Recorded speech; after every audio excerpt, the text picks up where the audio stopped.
kabar? Sehat semua, Bu? Waalaikumsalam Bu Dini.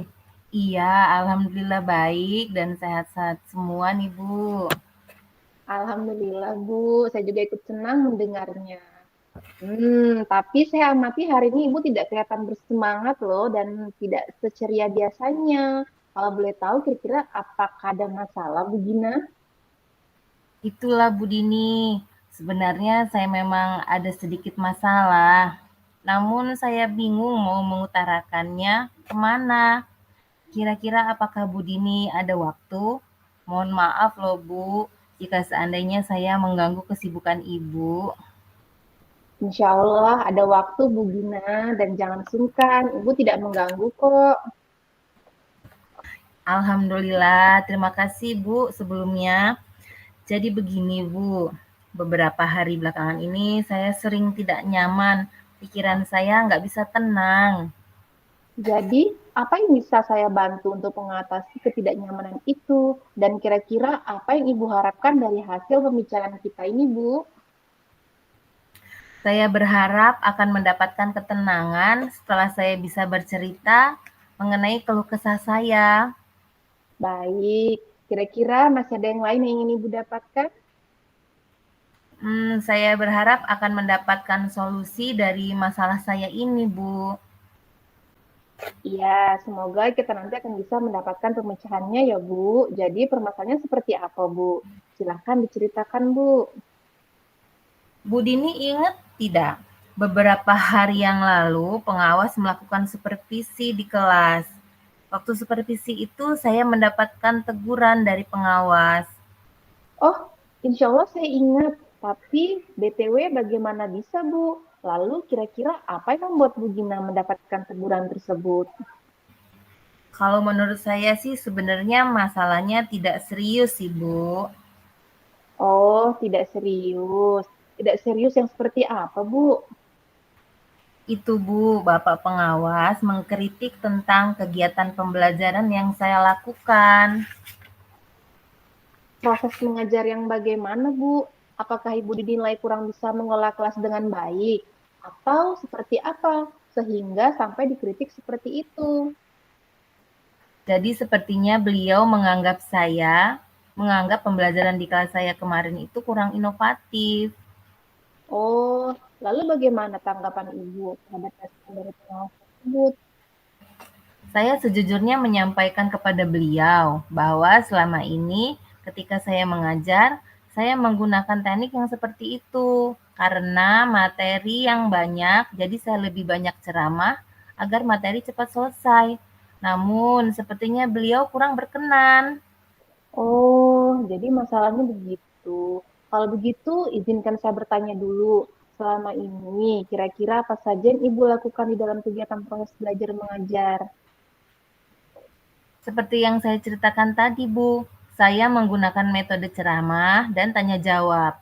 Kadang-kadang saya juga menggunakan video agar pembelajaran itu terlihat lebih menarik. BTW, mengapa Bu Guru tidak menggunakan LKPD? Menurut saya, sumber belajar yang saya gunakan ini sudah cukup memudahkan para murid. Murid-murid juga termotivasi dan sejauh ini juga masih tetap mengacu kepada kurikulum. Sebenarnya itu sudah bagus, Bu. Kemudian, soal output, menurut Ibu bagaimana hasilnya saat Ibu mengajar menggunakan bahan ajar dan sumber-sumber belajar tersebut? Seperti yang kita ketahui bersama bahwa karakter dan profil pelajar para murid itu kan beragam. Dan belajarnya pun juga berbeda-beda. Oh iya, betul juga ya, Bu. Kenapa saya tidak kepikiran ke sana ya? Dan selama ini menurut saya masih ada beberapa siswa yang hasil belajarnya masih kurang maksimal. Nah, itulah Bu pentingnya menggunakan bahan ajar berupa LKPD sebagai sumber belajar.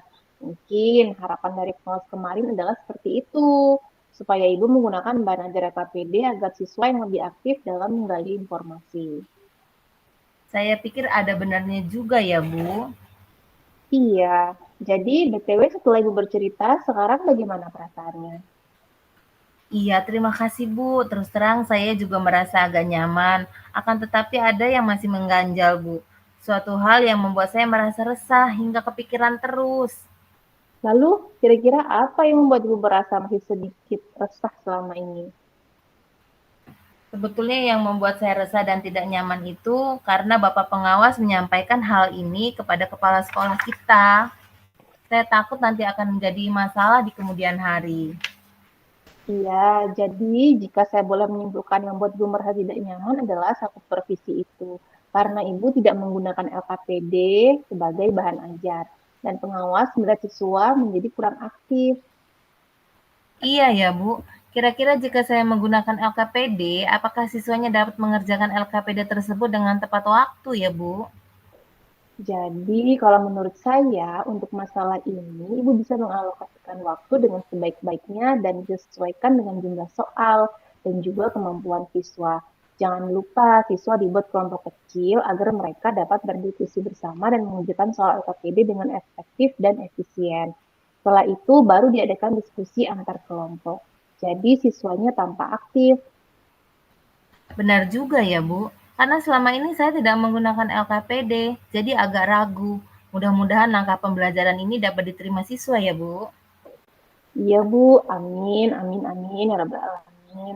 Jadi selanjutnya dari yang sudah kita bahas bersama ini, lalu apa rencana Ibu selanjutnya? Iya Bu, saya berniat membuat rencana pembelajaran yang lebih inovatif dan pembelajaran yang berpusat pada siswa. Iya, sebuah rencana yang sangat bagus, Bu. Lalu kira-kira apakah masih ada hal lain yang ingin Ibu lakukan? Iya nih Bu, saya rencana akan membuat LKPD yang menarik sehingga siswa juga lebih aktif dalam mengerjakan LKPD tersebut. Terus kemudian bagaimana dengan proses kegiatan belajar mengajar Ibu selanjutnya? Setelah ini, saya mulai akan menggunakan LKPD sebagai salah satu bahan ajar saya dalam mengajar. Dan mengenai sumber-sumber belajar saya yang pernah saya gunakan juga akan tetap saya terapkan, karena siswa saya sudah merasa nyaman dengan cara tersebut, sehingga dengan demikian juga akan semakin mengakomodir kebutuhan belajar para murid, Bu. Wah, subhanallah, luar biasa, Bu Gina. Langkah penyelesaian yang Ibu ambil sudah sangat-sangat bagus. Saya setuju dengan ide Ibu. Alhamdulillah, syukur Bu. Jadi sekarang saya merasa lega, karena jujur saya takut salah-salah dalam mengambil langkah dalam penyelesaian masalah ini. Ya, alhamdulillah, saya juga merasa senang dan sangat bersyukur, Bu. Pada akhirnya Ibu sudah merasa lega. Ya, terus dari yang sudah Ibu rencanakan tadi, komitmen apa yang akan Ibu lakukan untuk menjalankan rencana tersebut? Adakah batasan deadline waktunya? Ya baik Bu, mengenai hal itu secepatnya akan saya eksekusi. Tatap muka ke depan dalam proses kegiatan belajar mengajar saya akan mengacu pada kurikulum Merdeka, di mana pembelajaran yang diterapkan adalah pembelajaran yang membuat siswa lebih aktif. Iya, Bu. Terima kasih. Lalu selanjutnya, dukungan apa yang kira-kira Bu Gina butuhkan untuk melaksanakan komitmen Ibu tersebut?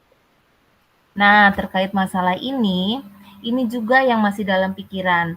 Saya akan berusaha berkomunikasi dengan teman-teman guru yang serumpun mata pelajaran saya, sehingga barangkali kami bisa sama-sama saling mengingatkan.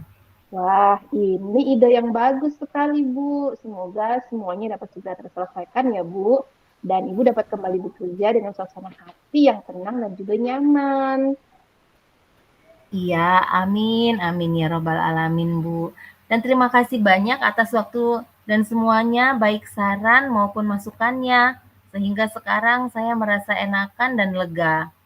Semoga kita nanti menjadi guru-guru yang bisa memberikan teladan yang baik untuk para murid kita ya, Bu. Amin. Iya, sama-sama, Bu Gina. Terima kasih banyak atas sarannya ya, Bu. Maaf saya jadi merepotkan Ibu hari ini. Saya izin pamit ya, Bu, karena saya ada jam lagi di kelas 11. Iya, Bu. Silahkan. Terima kasih, Bu. Wassalamualaikum. Waalaikumsalam. Terima kasih kembali, Bu Gina.